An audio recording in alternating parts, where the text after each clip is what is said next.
اپنے آپ کو پہچانے اور اپنے اطراف سے ممتاز کیجیے۔ گھر سے آفس اور آفس میں اپنے اطراف کا بغور مشاہدہ کیجیے۔ گھروں کا، گاڑیوں کا، درختوں کا، راستوں کا، پرندوں کا، ہوا کا، ہر چیز کا بغور مشاہدہ کریں اور اپنی ذات کو ممتاز کیجیے۔ لمحہ حال میں رہنے کے لیے عادت بنانی پڑے گی، جس کی پریکٹس کے چند آسان طریقوں میں سے ایک ہے کہ ہر چھوٹی چیز کو بغور محسوس کریں اور اسے سراہیں۔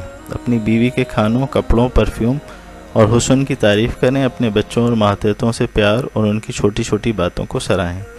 دوسرا، اپنی ذات اور بینگ کا گہرا شعور حاصل کریں۔ تیسرا، ہر لمحے کو محسوس کریں اور اسے سراہیں۔ ذہن کو ہر چھوٹے لمحے اور چیز جو لمحہ موجود میں ہے اس پر توجہ دینے پر آمادہ کریں اور اپنے کمرے اور سانسوں کی حرکت کا بغور مشاہدہ کریں۔